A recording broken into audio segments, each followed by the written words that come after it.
So hello friends, welcome to our education platform Tiwari educational.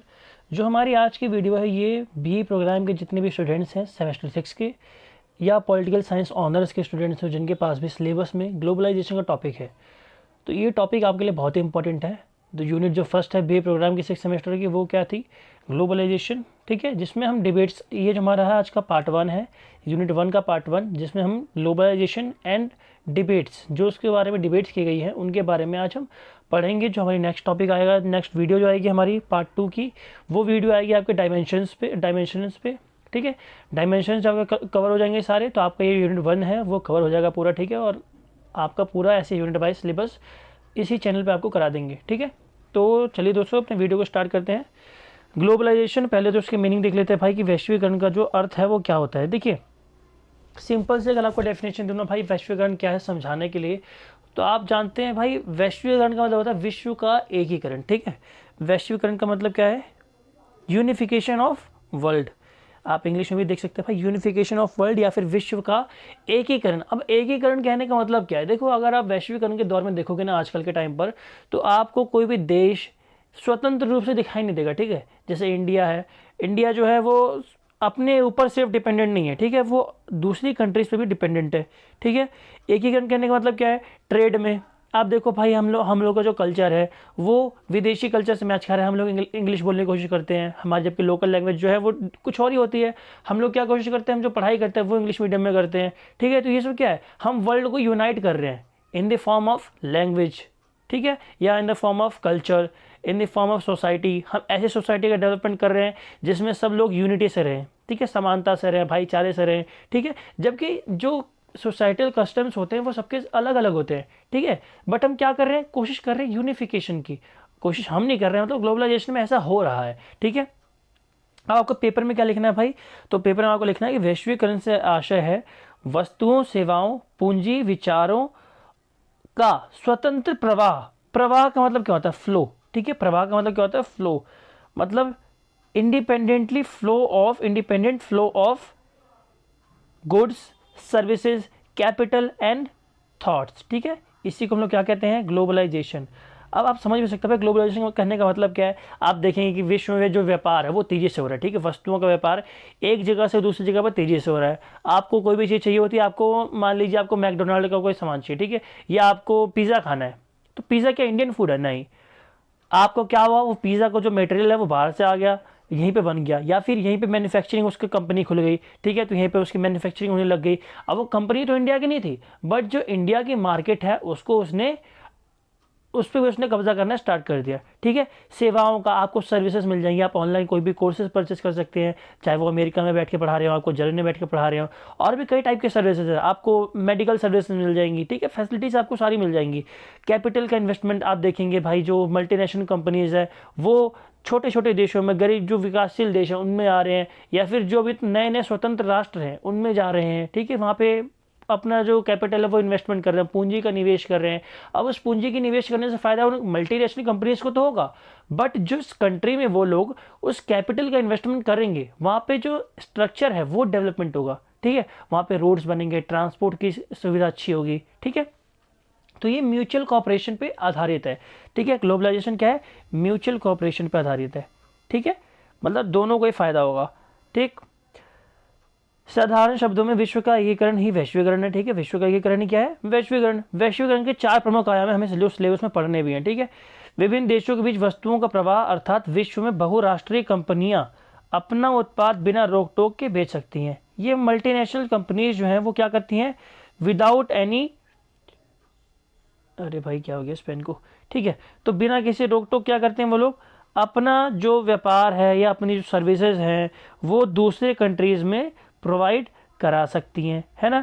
ये किसके कारण पॉसिबल है, जस्ट ड्यू टू ग्लोबलाइजेशन। अगर ग्लोबलाइजेशन नहीं होता तो ये मल्टीनेशनल कंपनीज जो हैं ये क्या अपना व्यापार दूसरी कंट्रीज में कर पाती, नहीं। अगर करते भी तो उनको क्या करना पड़ता, ट्रेड बैरियर्स का सामना करना पड़ता। ठीक है, उनको टैक्सेस देने पड़ते, रूल्स एंड रेगुलेशंस को फॉलो करना पड़ता। बट ड्यू टू ग्लोबलाइजेशन जो रूल्स एंड रेगुलेशंस हैं इंटरनेशनल लेवल पे या कंट्रीज के लेवल पे, वो उन्होंने बहुत ही ज़्यादा लिबरल कर दी। ठीक है, मॉडरेट कर दिए हैं। दूसरा पॉइंट क्या है, दूसरा आयाम क्या है, राष्ट्रों के बीच सेवाओं या व्यक्तियों का स्वतंत्र आगमन। अब सिर्फ व्यापार नहीं हो रहा, भाई सेवाएं सर्विसेज भी आ रही हैं, व्यक्ति भी जा रहे हैं, ठीक है। आप देखेंगे कि इंडिया के जो स्टूडेंट्स हैं या फिर आप नौकरी के तलाश में इंडिया से बाहर या बाहर से इंडिया में या कहीं भी किसी भी देश में फ्री फ्लो कर सकते हैं, ठीक है। स्वतंत्र रूप से आप एक जगह से दूसरी जगह पर ट्रैवल कर सकते हैं, आपको किसी प्रकार की कोई रोक टोक नहीं है। भाई जो अमेरिका जो कंट्री है वहाँ के लोग ये नहीं बोल सकते कि नहीं भाई हमें इंडियंस नहीं चाहिए, हमारे यहाँ पे इंडियंस ना आए, हमें ज़रूरत नहीं इंडियंस की, ऐसा नहीं कह सकते वो। हाँ वो प्रोटेस्ट कर सकते हैं, बट वहाँ की गवर्नमेंट जो है वो ऑफिशियल लेवल पे ऐसे कोई डिक्लेरेशन नहीं कर सकती है। क्यों? Just due to globalization. Globalization ये एम्पावर करता है कि भाई कोई भी व्यक्ति कहीं से भी किसी भी जगह पे जा सकता है, ठीक है, बेरोक टोक। तीसरा जो मेन है आयाम वो क्या है? राष्ट्र राज्यों के बीच पूंजी का प्रवाह, अर्थात एक देश के पूंजीपति दूसरे देश में पूंजी का निवेश कर सकते हैं। अब ग्लोबलाइजेशन के कारण तो है भाई कि जो बड़े बड़े उद्योगपति हैं, जो बड़े बड़े लोग हैं, बड़े बड़े लोग क्या छोटे छोटे आजकल देखेंगे आप, जो मान लीजिए कोई लखपति है, वो अपना जो वो इनकम है उस इनकम का वो कुछ भाग क्या करता है, इन्वेस्ट कर देता है। अब इन्वेस्ट करने से उसको क्या फ़ायदा? अगर कंपनी ग्रो करती है तो उसको भी उसका कुछ शेयर मिल जाता है, अगर कंपनी घाटे में जाती है तो उसको नुकसान भी होता है, ठीक है। बट जो कॉन्सेप्ट है समझने का वो क्या है कि भाई जस्ट ड्यू टू ग्लोबलाइजेशन हम इंटरनेशनल लेवल पर जो उद्योगपति हैं, बड़े बड़े बिजनेसमैन हैं, वो क्या कर पा रहे हैं? कैपिटल का इन्वेस्टमेंट कर पा रहे हैं, ठीक है। जो फोर्थ पॉइंट है वह विचारों और संस्कृति का प्रवाह। अब भाई सिर्फ लोग इधर से उधर आने जा रहे, ठीक है, सिर्फ पूंजी नहीं जा रही, सिर्फ व्यापार नहीं हो रहा, जो हमारे मॉरल्स हैं, जो हमारे नैतिक मूल्य हैं, जो हमारी संस्कृति है, उसका भी आदान प्रदान हो रहा है। अब आप अगर कहीं जा रहे हैं तो भाई जाहिर सी बात है आप अपने जो जिस कंट्री में आप रह रहे हैं या जिस सोसाइटी में आप रह रहे हैं, आपके ऊपर, आपकी नेचर पर, आपके व्यवहार पर उसी सोसाइटी का इम्पैक्ट पड़ेगा। और आप जब दूसरी जगह पर जाएंगे तो आप उसी अपनी संस्कृति को, उसी अपने नेचर को वहाँ पे जाके शो करेंगे। अगर आपकी संस्कृति अच्छी है तो लोग उसको अडॉप्ट करना चाहेंगे, अगर आपकी संस्कृति बुरी है, अगर आपका कल्चर बुरा है तो लोग उसको क्या करेंगे? नेगलेक्ट कर देंगे, नहीं भाई हमें ये संस्कृति को फॉलो नहीं करना है। तो विश्व के लेवल पर जो संस्कृतियाँ हैं उनका आदान प्रदान भी हो रहा है, विचारों का आदान प्रदान भी हो रहा है, ठीक है। लोकतंत्र का विचार है मान लीजिए। अब देखो जो जो बूस्ट किया ना वैश्वीकरण के कॉन्सेप्ट को, उसने मीडिया ने बूस्ट किया है। अब एक देश है जो लोकतांत्रिक है, ठीक है, वहाँ पे जनता की स्थिति कैसी है। अब एक देश है जो तानाशाही जहाँ पे चल रही है, वहाँ पे जनता की स्थिति कैसी है। इसको कंपैरिजन करके जो मीडिया है वो पेश कर देता है, ठीक है। अब दोनों ही कंट्रीज़ के जो लोग हैं वो कहते हैं नहीं भाई हम लोग तो ऐसे, अब जो तानाशाही शासन में जी रहे हैं वो लोग क्या कहेंगे, यार हम तो इतने सालों से ऐसे जीते और ऐसी भी लाइफ होती है, इतनी अच्छी लाइफ भी है जो न्यूज़ वाले दिखा रहे हैं, तो हमें क्या चाहिए? हमें डेमोक्रेसी चाहिए, ठीक है। तो विचारों का आदान प्रदान भी हो रहा है, संस्कृतियों का आदान प्रदान भी हो रहा है, ठीक है। आप जैसे जैसे आगे बढ़ते जाएंगे इसको समझते जाएंगे कैसे कैसे फ्लो हो रहा है, ठीक है। ये वैश्वीकरण, जो वैश्विक संबंध है, ये हमें बताते हैं कि भाई पूंजी, प्रौद्योगिकी, शिक्षा आदि की कोई भी सीमा नहीं होती है, ठीक है। आज के अगर हम पर्सपेक्टिव में बात करें तो जो एजुकेशन है, टेक्नोलॉजी है, इससे कोई बाउंड्री नहीं रह गई, यानी किसी देश के भीतर ये सीमित नहीं रह गया है, बल्कि इसकी जो सीमा है वो असीमित हो गई है। आप यूट्यूब पे वीडियोस देख पा रहे हैं, ठीक है मेरी। अब अगर मैं ये वीडियो अगर मैं तुम्हें पढ़ा रहा हूँ इंग्लिश में, या मान लीजिए कोई इंडिया का आदमी है वो हिंदी बोलता है, ठीक है, और वो रहता है रशिया में, तो वही मेरी वीडियो देख सकता है, ठीक है, इंग्लिश बोलने वाला भी देख सकता है। तो भाई किस लिए? क्यों? जस्ट बिकॉज ऑफ टेक्नोलॉजी, ठीक है। टेक्नोलॉजिकल एडवांसमेंट के कारण जो बाउंड्रीज हैं वो नाम मात्र की बाउंड्रीज रह गई हैं, ठीक है। आप अपने नेट से, इंटरनेट के प्रयोग से क्या करते हैं, कहीं भी बैठ के किसी भी अन्य देश की एक्टिविटीज़ को देख सकते हैं, ठीक है। वैश्विक स्तर पर स्थापित होने वाले इन संबंधों का इतिहास काफ़ी प्राचीन रहा है, किंतु वर्तमान समय में स्थापित होने वाले संबंध विराट तथा उच्च स्तर के हैं। अब ये मैंने ये क्यों कहा, ये आपको आगे पता चलेगा भी, ठीक है, मैं बताऊंगा आपको। अब देखते भाई वैश्वीकरण की प्रक्रिया, जो वैश्वीकरण का प्रोसेस है वो क्या है। तो देखो भाई वैश्वीकरण जो है इस पर दो प्रकार की डिबेट्स आती है। एक तो लोग कहते हैं कि भाई वैश्वीकरण जो है ये बिल्कुल नया कॉन्सेप्ट है, बिल्कुल नया कॉन्सेप्ट है, पहले ऐसा कुछ था नहीं। और एक लोग बोलते हैं कि भाई नहीं, वैश्वीकरण तो जो है वो कोई नवीन अवधारणा तो नहीं है, कोई नया कॉन्सेप्ट तो नहीं है, बल्कि जो लोगों का आगमन है, लोगों का आवाजाही है, वो तो पहले भी होती थी, तो उसमें नया क्या है, ठीक है। तो क्या कह रहे हैं भाई, वैश्वीकरण कोई नवीन अवधारणा तो है नहीं। पूर्व में भी रेशम मार्ग, आपने रेशम मार्ग से देखा होगा भाई, ट्रेड होता था, इंडिया, चाइना का और यूरोपियन कंट्रीज थी कई सारी इसमें इन्वॉल्व, ठीक है। तो रेशम मार्ग के दौर तो भाई पहले भी जो ट्रेड है वो होता था, ठीक है। अरब देशों के साथ व्यापार होता था, जो सभ्यताएं थी, सिविलाइजेशन थी, वो आपस में ट्रेड करती थी। आप हड़प्पा सभ्यता को देखेंगे, हड़प्पा सभ्यता का ट्रेड जो था, ट्रेड वो मेसोपोटामियन सभ्यता के साथ होता था, ठीक है। तो उस टाइम भी तो कोई बैरियर्स थे नहीं, उस टाइम भी तो लोग ट्रेड करते थे, तो वो भाई ग्लोबलाइजेशन तो वो भी था, ठीक है। विभिन्न धर्मों जैसे इस्लाम, बौद्ध, ईसाई आदि का यूरोप व अफ्रीका के देशों में प्रचार प्रसार भी वैश्वीकरण का ही उदाहरण है। भाई अगर वैश्वीकरण नहीं होता तो जो इस्लाम धर्म अरब में जिसका उदय हुआ वो कैसे इतनी सारी कंट्रीज में फैल गया, ठीक है। ईसाई धर्म कैसे इतनी सारी कंट्रीज में फैल गया, यहूदी इतने सारे कैसे फैल गए, हिंदू धर्म ऐसे कैसे डेवलप हुआ, जस्ट बिकॉज ऑफ ग्लोबलाइजेशन, ठीक है। ऐसा मैं नहीं कह रहा, ऐसा कुछ विचारक कहते हैं, ऐसा साइंटिस्ट या फिर जो विद्वान है वो कहते हैं, ठीक है। ब्रिटेन या अन्य यूरोपीय देशों द्वारा उपनिवेशों में प्रचलित संस्कृति, भाषा, दर्शन आदि को अपने देशों में पहुंचाया गया, जिसने वैश्वीकरण को प्रोत्साहन दिया। अब देखो जो यूरोपियंस थे, हमारे यहाँ पे इंग्लिश कैसे आई, हमारे यहाँ पे जब यूरोपियंस आए तो अपने साथ वो क्या लाए, अपने कल्चर लाए, ठीक है। टी का कल्चर, कॉफ़ी का कल्चर, इंग्लिश का कल्चर, तो ये सब हमने किससे अडॉप्ट किया, उन लोगों से। तो भाई वैश्वीकरण तो पहले भी था, ठीक है। जो कॉलोनाइजेशन था, कॉलोनिज्म था, जब जो एक यूरोपियन कंट्रीज थी वो दूसरी कंट्रीज में जाके वहाँ पे कैप्चर करती थी उनकी टेरिटरी को, तो वो क्या करते थे, वहाँ से कुछ वैल्यूज़ को लेके जाते थे अपने साथ और कुछ वैल्यूज़ को अपने साथ लाते भी थे। तो भाई जो कल्चरल फ्लो था वो तो पहले भी हो रहा था, तो इसमें नया कॉन्सेप्ट क्या है। अब इसी पे उभरती है डिबेट्स, ठीक है। इन्हीं क्वेश्चंस को लेके कई सारी डिबेट्स आती है, जिसमें आप 3 प्रकार के डिबेट करने वाले बंदों के बारे में पढ़ोगे, जिसमें 3 कैटेगरीज है, हाइपर ग्लोबलाइजर्स, स्केप्टिक्स और ट्रांसफॉर्मेशनलिस्ट, ठीक है। हाइपर ग्लोबलाइजर्स, स्केप्टिक्स और ट्रांसफॉर्मेशनलिस्ट, ठीक है। इसमें जो हाइपर ग्लोबलाइजेशन ये क्या कहते हैं, देखिए भाई, देखते हैं इनको भी, हाइपर ग्लोबलाइजेशन को देखते हैं, इन्हें हिंदी में बोलते हैं अति विश्ववादी। तो हाइपर ग्लोबलाइजेशन के अकॉर्डिंग वैश्वीकरण एक सकारात्मक क्रिया है, भाई मतलब एक पॉजिटिव प्रोसेस है, एक पॉजिटिव वर्क है ये, ठीक है। इसने सकारात्मक रूप से देशों को या लोगों को प्रभावित किया है। मतलब आप यहीं से समझ गए भाई जो हाइपर ग्लोबलाइजर्स हैं वो वैश्वीकरण को सपोर्ट करते हैं, ठीक है। क्योंकि ये आर्थिक उत्थान यानी कि इकोनॉमिकली एमरजेंस, उच्च समृद्धि और लोकतंत्र के प्रसार को प्रोत्साहन देती है। इन्हें वैश्विक आशावादी भी कहा जाता है। अब देखो हाइपर ग्लोबलाइजर्स क्या कहते हैं, भाई हाइपर ग्लोबलाइजर्स कहते हैं कि वैश्वीकरण के कारण ही जो गरीब गरीब देश हैं, जो विकासशील देश हैं, वो भी अपना डेवलपमेंट कर पा रहे हैं। क्यों, इनको उच्च वैल्यूज़ मिल रही है, यहाँ पे लोकतंत्र का प्रसार हो रहा है, तो राजनीति भी अच्छी हो रही है, ठीक है, समृद्धि बढ़ रही है इन देशों की, तो ग्लोबलाइजेशन का तो भाई फ़ायदा ही फ़ायदा हो रहा है हर जगह, ठीक है। ये मानते हैं कि वैश्वीकरण एकल बाजार प्रणाली को बढ़ावा दिया है, वैश्वीकरण ने एकल बाजार प्रणाली। अब एकल बाजार प्रणाली क्या होती है भाई, इसमें क्या होता है, कॉम्पिटिशन का उद्भव होता है, ठीक है। मतलब मार्केट जो है उसमें डिफरेंट टाइप के सामान बिक रहे हैं, ठीक है, डिफरेंट टाइप के गुड्स बिक रहे हैं, ठीक है। उन गुड्स में क्या हो रहा है, कंपटीशन चल रहा है, भाई कौन सा सस्ता है, कौन सा अच्छा है। अब जब कंपटीशन है, क्यों, क्योंकि भाई ज़्यादातर लोग एक ही सामान को बेच रहे हैं। आप अगर सरोजनी नगर जाएंगे तो आपको वहाँ पर क्या मिलेगा, भाई सारी दुकानें कपड़ों की है। अब आपको उन कपड़ों में से क्या करना है, पसंद करना है। अब इससे क्या हुआ, कपड़ों में जो दुकानदारों के बीच में क्या होता है, कॉम्पिटिशन, ठीक है। तो एकल बाजार प्रणाली को वैश्वीकरण ने प्रोत्साहन दिया है तथा मानव विकास का मार्ग इसने प्रशस्त किया है। ये कौन कहते हैं, ये कहते हैं हाइपर ग्लोबलाइजेशन, ठीक है। कहते हैं भाई मानव विकास हुआ है, इससे ह्यूमन डेवलपमेंट भी प्रोत्साहन मिला है उसको भी, ठीक है। अति वैश्विकवादी मानते हैं कि विकासशील देशों में सरकारों के विकास के लिए मुक्त व्यापार, फ्री ट्रेड, ठीक है, मुक्त व्यापार को अपनाने की आवश्यकता है, जिससे वैश्वीकरण को बल मिलेगा।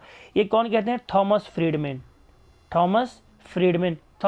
क्या कहते हैं कि भाई जो वैश्वीकरण है इसके कारण जो कंट्रीज़ हैं, जो राष्ट्र हैं, राज्य हैं, ये क्या कर रहे हैं, फ्री ट्रेड को फॉलो कर रहे हैं। अब फ्री ट्रेड को अगर वो फॉलो करेंगे तो उनका जो विकास है, डेवलपमेंट है, वो तेज़ी से ग्रो करेगा, ठीक है। तो हाइपर ग्लोबलाइजेशन क्या कह रहे हैं कि भाई अगर आप ग्लोबलाइजेशन को एक्सेप्ट कर रहे हैं तो आपका जो विकास है, आपका जो डेवलपमेंट है वो कन्फर्म है, ठीक है। ये कहते हैं कि वैश्वीकरण से राष्ट्र राज्य की भूमिका कम हो जाती है, परंतु वह ग्लोबल एक्टर्स वैश्विक व्यवस्था को संचालित करते हैं।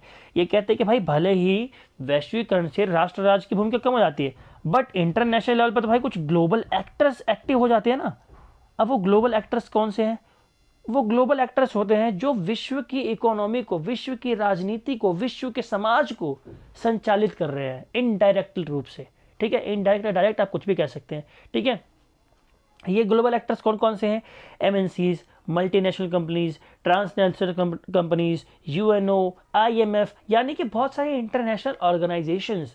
ये इंटरनेशनल ऑर्गेनाइजेशन क्या करती हैं? ये इंटरनेशनल लेवल्स पर रूल्स एंड रेगुलेशंस बनाती हैं। एमएनसीज क्या करती हैं? ट्रेड, इन्वेस्टमेंट, इन सबसे क्या हो रहा है? इन सबसे होता है डेवलपमेंट। ठीक है, तो वैश्वीकरण से भाई डेवलपमेंट ही डेवलपमेंट हो रहा है। ये कौन कह रहे हैं? ये कह रहे हैं अति विश्ववादी यानी कि हाइपर ग्लोबलाइजर्स। ठीक है, एक अहम है OHMAE, इनकी स्पेलिंग है OHMAE। ये कहते हैं कि क्षेत्रीय राज्य के महत्व पर। क्षेत्रीय राज्य, देखो एक होता है कॉन्सेप्ट राष्ट्र राज्य का, अब ये किसको फॉलो कर रहे हैं? क्षेत्रीय राज्य को। ठीक है, अगर आपको ये कॉन्सेप्ट जानना है कि भाई राष्ट्र राज्य क्या है, राज्य राष्ट्र क्या है, ये सब क्या कॉन्सेप्ट है, ठीक है, तो इसके लिए एक अलग से वीडियो बनाऊंगा, उस वीडियो को आप लोग जरूर देख लेना। ठीक है, उनके अनुसार राष्ट्र आर्थिक गतिविधियां यानी कि इकोनॉमिकल एक्टिविटीज राजनीतिक मुद्दों को फ्रेम करने में मदद करती हैं। यानी कि भाई राजनीति कैसी होगी? राजनीति में पार्टीज का एजेंडा क्या होगा? राजनीति में जो पार्टीज हैं वो क्या करेंगी, उनको क्यों चुना जाएगा, ये कौन फ्रेम करते हैं? ये फ्रेम करते हैं इकोनॉमिकल एक्टिविटीज। यानी कि भाई वैश्वीकरण पर साफ सीधा आर्थिक प्रभाव पड़ रहा है। ठीक है, और आर्थिक प्रभाव ही है जो राजनीति को, समाज को दिशा दे रहा है। ठीक है, राजनीति किस दिशा में जाएगी ये कौन तय कर रहा है? ये तय कर रहा है आर्थिक गतिविधियां। ठीक है, अर्थात राष्ट्र राज्य आर्थिक मुद्दों के प्रबंधन में सफल नहीं है। भाई देखो, जो राष्ट्र राज्य हैं, जो कंट्रीज हैं, ये इकोनॉमिकल जो मुद्दे हैं, इकोनॉमिकल जो प्रॉब्लम्स हैं, इनको सॉल्व करने में सक्सेसफुल नहीं रही है, क्योंकि ये जो राष्ट्र राज्य है ये आर्थिक मुद्दों के प्रबंधन में सफल नहीं है। इसीलिए क्या किया गया है? नए ग्लोबल एक्टर्स को सपोर्ट किया गया है। ठीक है, वैश्वीकरण में। ठीक है, राष्ट्र राज्य को जातीय तनाव, धार्मिक घृणा व राजनीतिक मुद्दों से निपटने के लिए बनाया गया है। ठीक है, यानी कि जो देश है, एक नेशन है, उसका काम क्या है भाई? उसका काम है जो जाति के आधार पर तनाव हो रहे हैं, ठीक है, जाति का जो टेंशन्स हैं, ठीक है, कास्ट के बेस पे जो टेंशन्स हैं, धार्मिक घृणा, धर्म के आधार पर जो लड़ाइयाँ हो रही हैं, राजनीतिक मुद्दों, सिर्फ इन्हीं से निपटने के लिए जो राज्य है वो सक्षम है। बाकी सारे कार्य किसको करने चाहिए? ग्लोबल एक्टर्स को। ठीक है, तो राज्य का गठन क्यों किया गया है? सिर्फ इन तनावों से, संघर्षों से निपटान के लिए। ठीक है, दूसरी ओर क्षेत्रीय राज्य जैसे सिलिकॉन वैली। अब क्षेत्रीय राज्य क्या है भाई? जो लोकल स्टेट्स, ठीक है, लोकल स्टेट्स जैसे सिलिकॉन वैली, वैंकूवर, हांगकांग, ये सारे क्या है? ये अधिक विदेशी निवेश, विदेशी उत्पादों का विपणन आदि आर्थिक समस्याओं को दूर करने का लक्ष्य रखते हैं। ठीक है, यानी कि भाई जो काम राज्य को करना चाहिए था वो कार्य कौन कर रहा है? ग्लोबल जो लोकल स्टेट्स हैं। ठीक है, मतलब जो क्षेत्रीय कई सारे क्षेत्र हैं, एरियाज हैं, जो ग्लोबलाइजेशन के कारण बहुत ही फेमस हो गए। जैसे सिलिकॉन वैली। सिलिकॉन वैली क्या है? अमेरिका में जगह है जहाँ पे ज़्यादातर टेक्निकल वर्क्स होते हैं। ठीक है, वैंकूवर, हांगकांग, बीजिंग, बहुत सारे ऐसे ऐसे जगह हैं जहाँ पर जो ग्लोबलाइजेशन है उनको सपोर्ट करने के लिए जो विदेशी निवेश है, जो क्या बोलते हैं, फॉरेन इन्वेस्टमेंट है, विदेशी उत्पादों का विपणन, यानी कि वहाँ पे क्या हो रहा है? ट्रेड हो रहा है। ठीक है, यहाँ से ट्रेड हो रहा है, यहाँ पे आयात भी हो रहा है, निर्यात भी हो रहा है। तो ये क्या कर रहे हैं? यही जो छोटे छोटे इलाके हैं ये आर्थिक समस्याओं को दूर करने का प्रयत्न कर रहे हैं, ना कि कोई राष्ट्र राज्य। ठीक है, इनके अनुसार वैश्वीकरण ने अधिक लोकतंत्र और स्वतंत्रता को बढ़ावा दिया है तथा विदेशी निवेश ने रोजगार के साधनों को बढ़ावा दिया है। ठीक है, यानी कि वैश्वीकरण जो है ये किसको सपोर्ट करता है, किसको प्रसारित करता है? लोकतंत्र को। और लोकतंत्र जो है उसके आधार में ही क्या है? स्वतंत्रता। और जहाँ लोकतंत्र है, जहाँ स्वतंत्रता है, वहाँ भाई रोजगार होगा, विदेशी निवेश होगा, रोजगार होगा, रोजगार के साधन होंगे। ठीक है, तो भाई सिंपल सा कहने का मतलब ये है कि जो हाइपर ग्लोबलाइजर्स हैं ये कहते हैं कि वैश्वीकरण के कारण सिर्फ फायदा ही हुआ है, इसका कोई नुकसान नहीं हुआ है। ठीक है, और वैश्वीकरण हुआ है ये भी सत्य है। ठीक है, अब ये डायग्राम है बेसिक सा। इस डायग्राम को अगर आप समझ गए ना तो हाइपर ग्लोबलाइजेशन क्या है, हाइपर ग्लोबलाइजर्स क्या है, ये आप अच्छे समझ जाएंगे कि भाई हाइपर ग्लोबलाइजर्स की मेंटेलिटी क्या है। ठीक है, हाइपर ग्लोबलाइजर्स का बेसिक क्या है? अब बेसिक देखोगे तो भाई देखो, closely related to new liberalism, यानी कि जो नव उदारवाद है, एक है उदारवाद, एक है नव उदारवाद। ठीक है, क्लासिकल रियलिज्म अलग है और नियो लिबरलिज्म, नियो रियलिज्म अलग है, ठीक है। तो नियो रियलिस्ट जो थिंकर्स हैं, जो नव उदारवादी हैं, ये लिबरलिज्म की बात हो रही है यहाँ पे, ठीक है। तो यहाँ पे बात हो रही है लिबरलिज्म की, उदारवाद की, ठीक है। तो जो नव उदारवाद है, ग्लोबलाइजेशन का सीधा सीधा संबंध उससे है, ठीक है। जो क्लासिकल उदारवाद था वो अलग था, उसमें इतना ओपननेस नहीं थी, बट आपका जो हाइपर ग्लोबलाइजर्स के अकॉर्डिंग ग्लोबलाइजेशन के टाइम पे जो नियो लिबरलिज्म आया है, इसने भाई ओपननेस को और इंक्रीज कर दिया है, ठीक है। Globalization is equal to a positive process involving, यानी कि भाई जो ग्लोबलाइजेशन है ये पॉजिटिव प्रोसेस है जो इन्वॉल्व करता है स्प्रेड ऑफ डेमोक्रेसी। ग्लोबलाइजेशन के कारण क्या हो रहा है, जो लोकतंत्र है वो स्पीड में, बहुत ही स्पीड में क्या हो रहा है, स्प्रेड हो रहा है, ठीक है। लोकतंत्र के जो मूल्य है, लोकतंत्र के जो आदर्श हैं, उनका फैलाव दूर दूर के देशों में हो रहा है। जो लोग हैं, लोग समझ रहे हैं कि भाई हाँ, हमारे लिए क्या अच्छा है, क्या बुरा है, कौन सी राजनीति हमारे लिए अच्छी है, कौन सी गवर्नमेंट हमारे लिए अच्छी है, कम्युनिस्ट अच्छी है कि डेमोक्रेटिक्स अच्छी है, लिबरलिज्म अच्छा है, गांधीस्ट आइडियोलॉजी अच्छी है, हमें क्या चाहिए, ठीक है। इंक्रीजिंग प्रॉस्पेरिटी को बढ़ावा दे रहा है, ठीक है। कौन, ग्लोबलाइजेशन। इकोनॉमिक ग्रोथ, ग्लोबलाइजेशन के कारण ही जो आर्थिक वृद्धि है, आर्थिक समृद्धि है, वो हो रही है। रोजगार जनरेट हो रहा है, नए नए उद्यम लग रहे हैं, नए नए बिजनेसेस ओपन हो रहे हैं, ट्रेड हो रहा है। भाई इन सबसे जो इकोनॉमी है वो बूस्ट होगी कि नहीं होगी, होगी। तो ग्लोबलाइजेशन क्या कर रहा है, पॉजिटिव प्रोसेस है जो इन्वॉल्व करता है इकोनॉमिक ग्रोथ को, ठीक है। फिर और बेसिक्स क्या है इसके,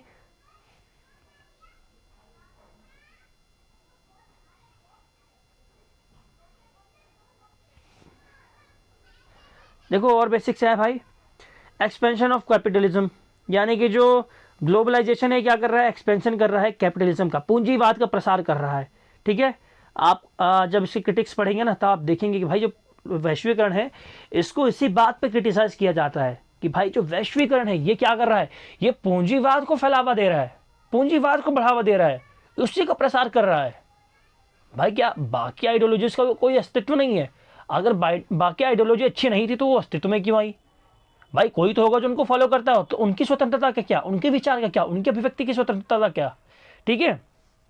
और बेसिक क्या है, ग्लोबलाइजेशन इज हैपनिंग, यानी भाई ग्लोबलाइजेशन जो है वो हो रहा है, ये सत्य है, इट इज ट्रू। क्या, ये ग्लोबलाइजेशन हो रहा है, कोई ये नहीं कह सकता भाई ग्लोबलाइजेशन है क्या। वैश्वीकरण कुछ नहीं है, वैश्वीकरण तो पहले भी होता था, तो अब क्या नया हो रहा है? वैश्वीकरण कुछ नहीं है। कई लोग कहते हैं वैश्वीकरण कुछ नहीं है, अंतर्राष्ट्रीयकरण ही है। भाई तो अंतर्राष्ट्रीयकरण अलग है, ग्लोबलाइजेशन अलग है, दोनों कॉन्सेप्ट क्या है, एक अलग से सेपरेट वीडियो बना दूंगा अगर आप कहेंगे तो, ठीक है। फिर हाइपर ग्लोबलाइजेशन क्या है, IMF, world bank, WPO play a positive role, यानी कि भाई वैश्वीकरण में हाइपर ग्लोबलिस्ट मानते हैं कि भाई जो इंटरनेशनल ऑर्गेनाइजेशंस हैं, कॉरपोरेशंस हैं, वो मेन एक्टर्स के रूप में अपना रोल प्ले करते हैं, ठीक है। ना कि कोई नेशन स्टेट, कोई राष्ट्र राज्य नहीं, बल्कि इंटरनेशनल ऑर्गेनाइजेशंस ये इंपॉर्टेंट रोल प्ले करती हैं, ठीक है। एक एक कैनेची होएम, इनके क्या विचार है अब ये देख लेते हैं। ये हाइपर ग्लोबलिस्ट है, ठीक है, कैनेची ओएम। ये कहते हैं कि भाई global citizens and regional links, इनके बारे में क्या कहते हैं? तो ये कहते हैं government is powerless to prevent international trade, यानी कि भाई जो वैश्विक व्यापार है उस पर रोक लगाने में या उसको सीमित करने में जो गवर्नमेंट है, जो सरकार है किसी भी राष्ट्र की, वो पावरलेस है, ठीक है। उसके पास कोई पावर नहीं है, जो ट्रेड है वो इंटरनेशनल लेवल पर हो रहा है, उसको कोई गवर्नमेंट रोक नहीं सकती, ठीक है। Global and regional connections are more important, वैश्वीकरण के कारण या वैश्वीकरण के दौर में जो वैश्विक और क्षेत्रीय कनेक्शंस है, जो संबंध है, वो ज़्यादा जरूरी हो गए हैं, ठीक है। सिर्फ देश का देश से नहीं, देश का एक छोटे राज्य से भी कनेक्शन अच्छा होना चाहिए, ठीक है। एक छोटे से सोसाइटी से भी कनेक्शन अच्छा होना चाहिए अगर ग्लोबलाइजेशन को अच्छा बनाना है तो, ठीक है। तो ग्लोबलाइजेशन में ऐसा होता भी है कि भाई जो ग्लोबल लेवल पे एक्टर्स हैं उनके रिलेशंस ना किसी स्टेट से बल्कि रीजनल एरिया से कनेक्शन अच्छे हो रहे हैं, ठीक है। फिर तीसरा क्या है, consumers demand best quality lower price product from any country, यानी कि भाई जो ग्लोबलाइजेशन है इसने चुनाव की स्वतंत्रता, अब किस चीज़ का चुनाव, अच्छा प्रोडक्ट की, और अच्छा प्रोडक्ट तो सही, कम से कम कीमत पर अच्छा चुनाव, इसको किसने बढ़ावा दिया है, इसको बढ़ावा दिया है ग्लोबलाइजेशन ने। अगर ग्लोबलाइजेशन नहीं होता तो जो भोक्तावादी संस्कृति है या भोक्तावादी जो बाजार है उसका उदय नहीं होता, ठीक है। ये कौन कहते हैं, ओएम। और क्या कहते हैं भाई, फिर ये बताते हैं रोल ऑफ स्टेट क्या है, यानी कि केनिची ओहेम के अकॉर्डिंग जो स्टेट का रोल है, राज्य की भूमिका, वो क्या है।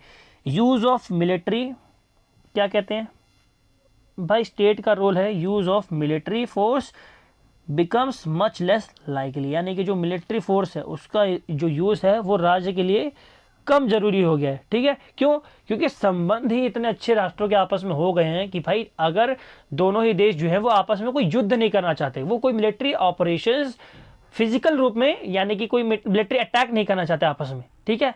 और करना भी चाहते हैं तो ऐसा अटैक होता है जो ग्लोबल लेवल पे इतना इम्पैक्ट ना डाल पाए, क्योंकि अगर ग्लोबल लेवल पे उस वॉर का कोई इम्पैक्ट आया तो उनको ट्रेड बैरियर झेलने पड़ेंगे। अभी देख ही रहे हैं आप, चाइना जो रशिया है और यूक्रेन है, रशिया को किस किस चीज़ सामना करना पड़ रहा है, बट वो पहले से ही भाई विकसित देश है तो उसको कोई फर्क नहीं पड़ रहा, ठीक है। लेकिन अगर यही काम कोई विकासशील देश करने लग जाए, देखो उसकी क्या हालत होती है। अब अफगानिस्तान पाकिस्तान आपस में लड़ने लग जाए, देखो कोई सपोर्ट ही नहीं करेगा उनको, ठीक है। फिर मेन फंक्शन क्या है उसका, एजुकेटिंग पीपल, यानी कि जो स्टेट है उसका मेन फंक्शन क्या है, एजुकेटिंग पीपल, पीपल को, लोगों को शिक्षा देना, ठीक है।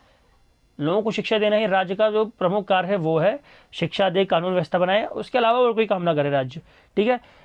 और limited to making sure citizens and corporations can thrive in a global economy, यानी कि भाई जो ग्लोबल इकोनॉमी है, वैश्विक अर्थव्यवस्था है, इसमें जो राज्य के लोग हैं या कॉर्पोरेशंस हैं उनके बीच में संबंध कैसे अच्छा बनाना है, उनको ग्लोबल एक्टर्स के साथ कैसे रोल अपना प्ले करना है, वो कौन बताएगा, वो बताएगा उनको स्टेट, ठीक है। और केनिचियो हम क्या कहते हैं भाई, पहले तो ये है कौन, तो ये रेडिकल नियोलिबरल ग्लोबलिस्ट है और हाइपर ग्लोबलिस्ट है, ठीक है। और केनिचियो बताता है कि भाई political borders are less important as countries from an interlinked economy, यानी कि भाई इंटरलिंक्ड इकोनॉमी, अंतर्निर्भर अर्थव्यवस्था के कारण जो बॉर्डर्स हैं, जो सीमाएं हैं राज्यों की, उसका कोई महत्व नहीं रह गया है, ठीक है। आपको ट्रेड करना है, आपको कोई भी काम करना है, ठीक है। आपको मान लीजिए अमेरिका की कोई कंपनी है, उससे आपको ऑर्डर्स लेने हैं, आप क्या करो, यहीं से भाई व्हाट्सएप पे मैसेज कर दिया, ठीक है, व्हाट्सएप पे चैट कर दिया उनको, ठीक है। चैट के थ्रू आप क्या कर रहे हैं, मैसेज के थ्रू आप क्या कर रहे हैं, पूरा ट्रेड को कंट्रोल कर रहे हैं। तो क्या जो बॉर्डर है इसका कोई रोल रह गया, नहीं, बॉर्डर का कोई रोल नहीं रह गया, ठीक है। Next point, politicians and the military decline in importance, जो पॉलिटिशियंस हैं, जो राजनेता हैं, मिलिट्री है, ये इतना इम्पोर्टेंट रोल प्ले नहीं कर रहे हैं, ठीक है। तो ये कौन कहते हैं, ये सब चीज़ें कहते हैं भाई केनिची ओहेम। अब एक आते हैं विचारक थॉमस फ्रीडमैन। अब थॉमस फ्रीडमैन क्या कहते हैं, इनके विचार भी भाई देख लेते हैं। ये कहते हैं globalization is due to adoption of new liberal economic policies, यानी कि नव उदारवादी अर्थव्यवस्था या आर्थिक नीतियों को अपनाने से ही ग्लोबलाइजेशन आया है। जो पुराना लिबरलिज्म था वो इतना ग्लोबलाइजेशन को सपोर्ट नहीं करता था, उसके दौर में ग्लोबलाइजेशन का इतना अच्छा इम्पैक्ट नहीं पड़ा, बट जो न्यू लिबरल इकोनॉमिक पॉलिसीज आई हैं इनके कारण क्या हुआ है, ग्लोबलाइजेशन को बूस्ट मिला है और कंट्रीज को डेवलपमेंट करने का मौका मिला है, ठीक है। द गोल्डन स्ट्रेट जैकेट, अब भाई ये गोल्डन स्ट्रेट जैकेट क्या पेपर में आ गया तो क्या लिखोगे, और नहीं भी आया ना तो आप बड़ा आंसर करके भाई इसको लिख सकते हो, बहुत अच्छे नंबर मिलेंगे, टीचर को पता होगा भाई, हाँ चलो बच्चे को ये तो पता है। देखो गोल्डन स्ट्रेट जैकेट में 3 चीज़ें काउंट होती है, एक तो डीरेगुलेशन, यानी कि एक पॉलिसी है जिसमें डीरेगुलेशन, लो टैक्सेशन और प्राइवेटाइजेशन, इन तीनों को सपोर्ट दिया जाता है, ठीक है। जहां इन तीनों को सपोर्ट मिल रहा है उस हम कहते हैं कि भाई ये द गोल्ड स्ट्रेट जैकेट वाली कंट्री है, ठीक है। डीरेगुलेशन मतलब रिडक्शन ऑफ गवर्नमेंट कंट्रोल, ठीक है, ओपनिंग अप फ्री ट्रेड, ठीक। डीरेगुलेशन का मतलब क्या भाई, जो गवर्नमेंट है वो ज़्यादा रेगुलेट नहीं करेगी किसी अपने यहाँ की पॉलिसीज़ को, ठीक है। जो रेगुलेट करेंगे वो इंटरनेशनल ऑर्गेनाइजेशन कॉपरेशंस करेंगे, ठीक है।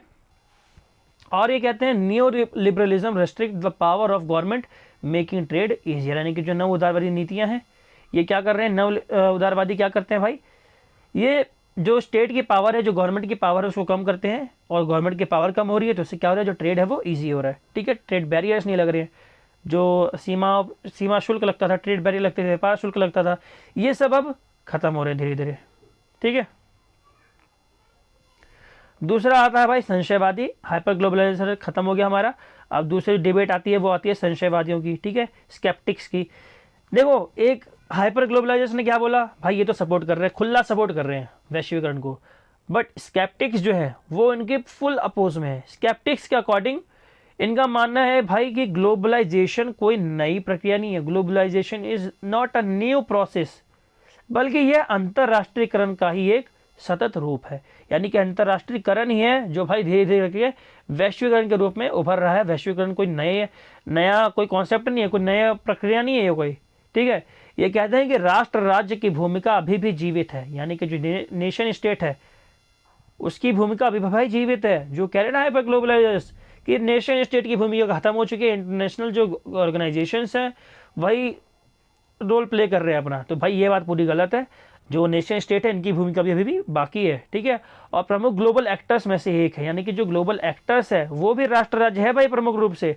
ग्लोबल एक्टर्स ये इंटरनेशनल ऑर्गेनाइजेशन या कॉरपोरेशन नहीं है, बल्कि स्टेट भी है अभी।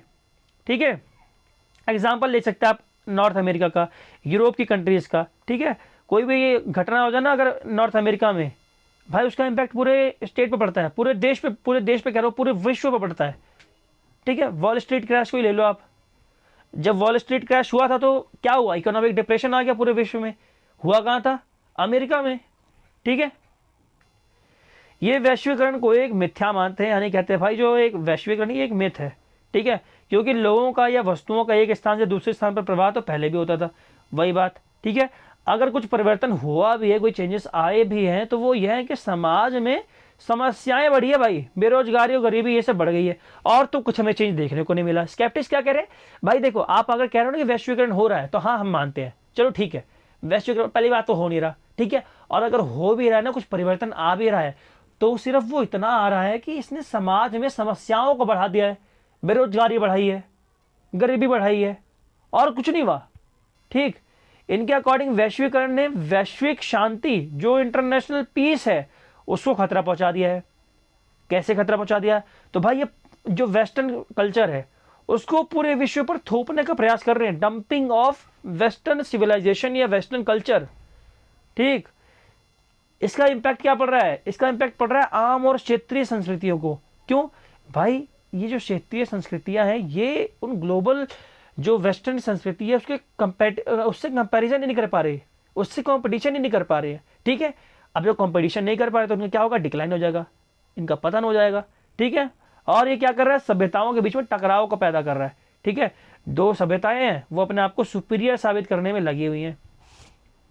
आप अगर वहां पे देख लें जर्मनी में ज्यूस क्या कर रहे थे, नाजिस्ट क्या कर रहे थे भाई, अपने आप को कहते थे भाई हम ही लोग क्या हैं, सुपीरियर हैं, सुपीरियर ब्लड हमारा ही है। ठीक है, बाकी सब क्या है, हमसे नीचे हैं, तो ज्यूस को मारो। ठीक है, ज्यूस क्या हमसे नीचे हैं। ठीक, तो क्या कर रहा भाई, कल्चर कॉन्फ्लिक्ट चल रहा है। ठीक है, सिविलाइजेशनल कॉन्फ्लिक्ट।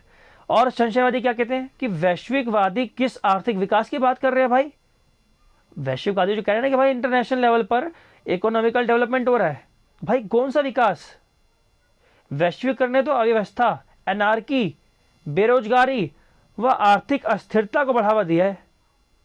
कभी इकोनॉमी बूस्ट करती है तो कभी भाई इकोनॉमी एकदम डंप हो जाती है।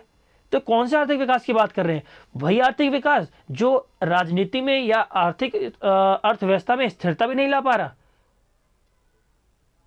जो अस्थिरता का शिकार है। वैश्वीकरण ने प्रवास को बढ़ावा दिया, अब प्रवास को इन्होंने बढ़ावा दे तो दिया, बट इससे हो क्या रहा है, संसाधनों पर दबाव बढ़ रहा है। आप एक एग्जांपल लीजिए, जैसे आप बात करें इंडिया की, चलो इंडिया तो बहुत हाँ ठीक है, इंडिया की खुद की पॉपुलेशन इतनी बड़ी है। ठीक है, अगर यहाँ पे बाहर की कंट्रीज के लोग आके यहाँ काम करने लग जाएं तो जहाँ के रिसोर्सेस हैं उन पे दबाव पड़ेगा कि नहीं पड़ेगा, यहाँ की लैंड पे दबाव पड़ेगा कि नहीं पड़ेगा, पड़ेगा। फॉरेस्ट कम होगा और क्या होगा।